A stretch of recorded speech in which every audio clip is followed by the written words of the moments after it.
Jared. Virtus Pro going to set up on the top bounty rune, and we will have the typical trade-off. Rev gets one, Bloodseeker gets the other. So Gun's going to be playing the mid Bloodseeker here. They're not going to be putting the Lina up against the Ember Spirit. Why is that? Because Lina does very well versus Ember Spirit, especially those first couple of levels. Flame Guard can't protect him at all. I think the Lina just pairs well with the Naga Siren, because if Lil just gets a level of ensnare early, you're almost guaranteeing yourself a kill. It's just a good setup, and I think G feels like if he's against the Queen of Pain or the Ember, he's pretty confident. The thing, though, that Forev is going to love about this lane is that there's almost nothing that can pop his Flame Guard. Yeah. Like, he's going to be really satisfied to know that, and so both of them should get farm, I think. Like, this is a lane that I think both of them will succeed in, and they'll do fine. Yeah, just kind of the bounty hunter factor that may be different. Jerix, well, that was actually a trade-off there. FNG and Jerix both kill each other's counter wards that were set up, and there is another counter ward sitting here in the middle lane. Now, it looks like FNG is going to try and protect God as much as possible. Our top lane is, of course, that Lina Naga Siren lane that we're talking about. All right, they just keep eating each other's wards. Back and forth. All right, so they finally keep one ward. FNG now keeps the one counter ward up. He won the war. He did. Did he have... No, he had 3? So Jerix is now going to head up to the top lane. Yeah, this is the better thing for him to do. He knows he's given up on that war. He's lost that. It's better to just help out Sunbi right now, because you can pressure the Naga and the Lina. Like, they're going to go for him right here and just try to do some damage. If they manage to get the cogs, yeah, they actually grabbed a great play there from Sunbi, bringing it back inside the cogs. Now, they won't be able to kill him, or at least very unlikely. Lil's going to have to eat through some trees, but they do get a lot of good harassment out. Jerix just puts that Orb of Venom on him one more time. But yeah, this sort of dual lane situation, this is actually one of, I feel like one of the best uses of the Bounty Hunter as a roaming hero is to shut down the supports that are trying to kick back the offlaner, especially in dual lane scenarios.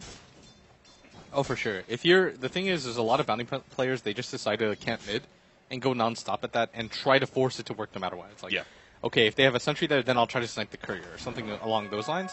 And I think that's the wrong idea to have. Like, you eventually have to just swap lanes and guarantee yourself some levels. Because if you're a level 1 bounty hunter at 6 minutes in, what are you actually going to accomplish for your team? Brett takes some damage here, the hold of the Frostbite and a couple of right clicks out from the Bloodseeker. I'm trying to think here. There's not too many heroes that are... Yeah, I guess Sunbee's a little bit low. And same goes, Bounty Hunter was missing some HP earlier. They got to really make sure that doesn't happen. You've seen teams, like when they're playing against a Bloodseeker, specifically carry like a lot of healing salves just to make sure everyone is healthy. That's pretty absurd, her win rate. Even before TI, she had a 60% win rate. Now she's got a 79% win rate, and in mid lane, they're not going to be able to get out of this Blood Right. They're both going to get hit by it, and G might actually just decide to go for this, but I guess he was afraid that somebody might rotate in, but they're getting really low, and Forev actually didn't even have any mana. Yeah, Jerix actually has no HP regeneration. Same thing goes for Rev. So this is a huge lead now for G. He definitely read this lane very well and saw that he was going to be able to win it. He just gets a slight advantage and really starts using his physical damage to put pressure on the Ember Spirit. If you don't funnel a lot of regeneration to yourself, it's a rather easy kill after kill. Yeah, and Jerix is actually really low right now, and he's afraid to even go for that Siege Wagon, because he has Shadow Walk still on cooldown, and he'd probably die for that. Well, they get the ensnare here. Light Strike Array will land on Sunbi. He takes a lot of damage, but he really got the crucial cogs to push back Lil that allows him to survive. If that Naga Siren had actually gotten in range, even just an earlier Riptide, maybe that Clockwork would have died. Now, MP comes to the middle lane, the Queen of Pain to match up against the Bloodseeker, but I feel like it's just a bit too late. Yeah, the Bloodseekers had way too much of a good time here. As MP actually only has 9 CS right now, which is pretty absurd considering the type of matchup. I guess he was against the dual lane. Oh, ensnare, great setup here. VP just burst down to MP. That is a 4-man or 3-man rotation to the middle lane, leading with the ensnare. I mean, this Queen of Pain is really done for. He's got 3 different heroes that he's terrible against. You've got the Frostbite hold where you can't blink out. You've got the Ensnare hold as well. And then Earthshaker is quite strong just because he's got really long-range initiation. And later on to the game, of course, Blink Dagger and that Chain Stun is quite powerful versus any very mobile intelligence hero. Yeah, I'm actually seeing Crystal Maiden used a lot against the Queen of Pain early. It's one of those supports that you can't really dodge, right? Like, you can dodge the Vengeful Spirit stun using the Blink, things of that, but against the Frostbite, you get held, you get held. And it should be enough time for you to almost always get that Blood Right off and chase. And the Crystal Maiden, at the same time, I think the biggest buff to her was that Glimmer Cape is now an item in the game. Like, it just makes her really naturally tanky. Right. MP blinks forward. Nice use of the play there. He is going to be Blood Righted. Well, we've talked about this a number of times. You can blink as a Queen of Pain against the Rupture. You just have to keep moving. And because the Rupture only triggers if you move below 1300 range under 0.25 seconds. Yeah, I think we talked about this matchup earlier, right? Yeah. The Bloodseeker versus Queen of Pain and how hard it is for the Queen of Pain. Because you can throw out the dagger, but it doesn't actually do too much. Like, you throw out the dagger and then what? It's very slow damage over time, which the Bloodseeker just promptly kills one creeps and instantly heals back up to full. Yeah. Something actually really interesting, though, is that Sunbee's doing really well at this top lane. Like, he's already got Tranquil Boots and 500 gold to boot. DK Phobos is doing a pretty good job at bottom, but Sunbee's... It's really crucial that he gets a really early level 6, because he's one of those heroes that is going to stop FNG and G from continuing to just dominate this mid lane. I like also his choice to go for the second level of Rocket Flare. You see this a lot from Clockworks. It just basically ensures he gets a little bit more CS. Sunbee, though, will finally be bursted down. He tries to go over to the neutrals, but I think he was really hoping for a Hellbearer smash to deny him. But that's not the case. Virtus Pro find their first kill on that offlaner. Another counter ward being placed out. Oh, no, Jerix is going to be caught now. They don't actually have enough mana for a Light Strike Array, and Jerix was hovering just far enough down that they couldn't see him anymore. Yeah, and their sentry actually just faded right now before they could do anything about it, and Jax is going to be pretty happy with the situation because he knows now that they don't have the sentry there. Otherwise, they would have just gone for that ward, right? There's no reason not to deward it, and it's going to be pretty easy now for Jax to just sit up here and soak experience. And I like the way that Jax plays Bounty Hunter. I think he's one of the bounties that is better about this. But big jump onto DK Phobos, triple Remnant in order to burst down that Earthshaker. But God is now here with this Rupture. Brev has to go for the TP out, but he's immediately grabbed by that ensnare and taken out. He went for the glimpse play. He's now going to have to TP out. Lil, of course, doesn't have that ensnare anymore. So a clean escape for the support. But overall, that wasn't worth it for MVP Hot 6, losing their Ember Spirit in exchange for an Earthshaker kill. It'd be an okay trade if the Ember Spirit had an overwhelming amount of farm or CS, but when you're this far behind, you don't want to die. Especially as a carry, trading 1-for-1 probably isn't worth it, especially since the Earthshaker's life is kind of pointless. Like, all he cares about right now is getting levels, because he already has a Soul Ring. He's almost got fully completed Tranquil Boots. So farming for him in the jungle is going to be pretty easy. So for him to trade his life just 1-for-1 like that to slow down the Ember Spirit's farm is going to be significant, because Ember's a hero that really relies on hitting those item timings. Like, if you can get drums plus Battle Fury at a reasonable time, then your hero is incredibly powerful. But he can't right now. Like, every minute that gets delayed just means that VP's 5-mana is going to be even stronger. Right. Queen of Pain found a Haste Rune. I was just wondering, are they going to try and shut down this Bloodseeker a little bit more, because God is just having such a great time in this middle lane. He's got for some basic stats, which I really like. Magic Wand, Tread, Ring of Aquila. And what is this Robot Magi going into? He can decide to go for the Blade Mail. It's actually really strong in this game, considering the type of heroes they have. But VP are going to go for this bottom hero. And if you notice on the map, it's the lowest tower. So it's going to be the easiest one to go for after the kill. And it's going to leave them no time for them to respond, as DK Phobos is going to lead with the stun, Illidan with the follow-up, and Forev just doesn't have enough HP to live through that. Great pickoff, especially with the Flame Guard not being used in time.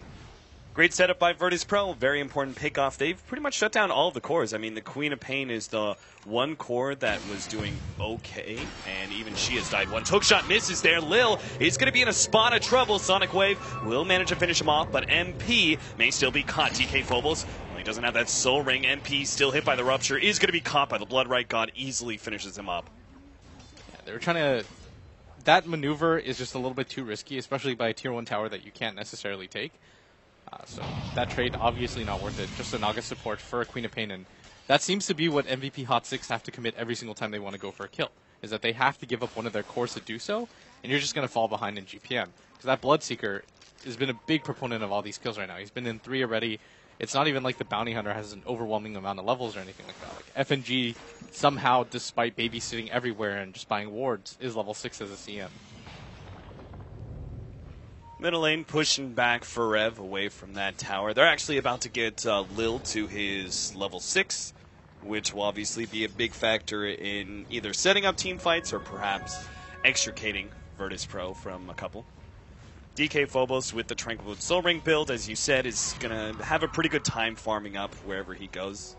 It's just a combination of regeneration that makes sure that the Earthshaker never has to go back to base. It's good at jungling, it's good for offlane.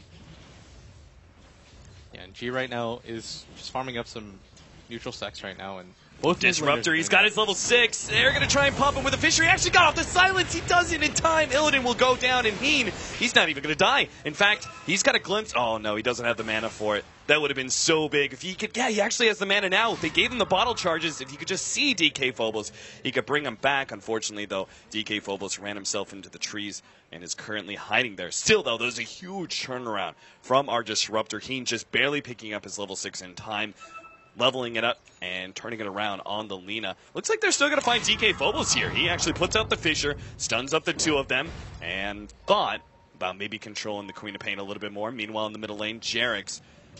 This is the one thing that I'm a little bit concerned about. Jerix, he's Bounty Hunter play. Like you said, he likes to play Bounty Hunter a lot. He's very good at it. I'm concerned he's not spending enough time getting those levels. Bottom lane, to kill the Disruptor. MP is going to be taken out by the Laguna Blade as well. Virtus Pro, just keep on finding openings.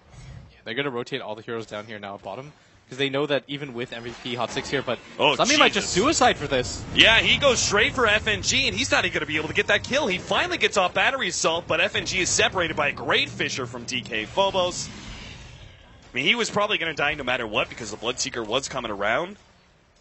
But that was a very clear suicide play to try and kill that Crystal Maiden. And just that trade-off doesn't feel like it's worth it. No, not at all, because you're still giving up experience and gold to 4 different heroes that were there, and the likelihood that you get that kill is quite low, and all this is doing is securing that VP are going to get this bottom tier 1 tower. Like, the thing is if you lose 2 heroes down there, and your tower's at like 400 HP, that means they're almost certainly going to go for it, because you have 0 time to prepare. So instead of sending heroes down there further to just feed, you should go for the split push and just kind of split the map up for better farm overall, because all you're doing right there is giving them kills, or giving them the potential for kills, which is even worse. Like, losing the tower is bad enough. Losing heroes on top of that is going to be even more disruptive, but MVP Hot 6 right now, they need to start hitting their timing soon. Like, the Bloodseeker's getting out of control. The Bounty Hunter needs to get level 6 within the next 3 or 4 minutes for them to be able to do anything. Like, maybe then you can trade cores for supports, but until he gets level 6, it's really not that worth it.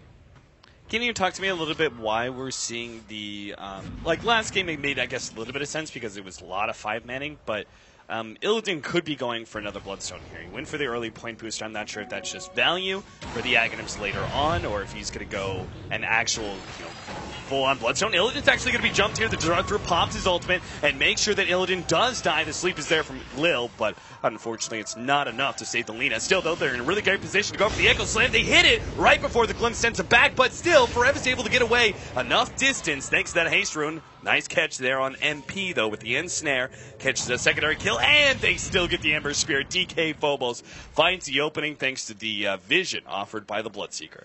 I think he decides to go for the Bloodstone because the Eul Scepter, he doesn't really see a need for it, considering that he's got so much lockdown. On top of that, it's just a more defensive build. You don't have to have the Aghanim Scepter at level 10 or 11. Yeah, even the second feels very unnecessary. Yeah, it's really underwhelming. It's that 3rd level where people start to pick up BKBs, where it truly makes a difference, in my opinion. Like, being able to get a little bit more tanky, you can spam out your abilities, getting the Bloodstone, and it keeps you on the map a little bit longer. Jerix poking at Lil. He's got to be quite careful.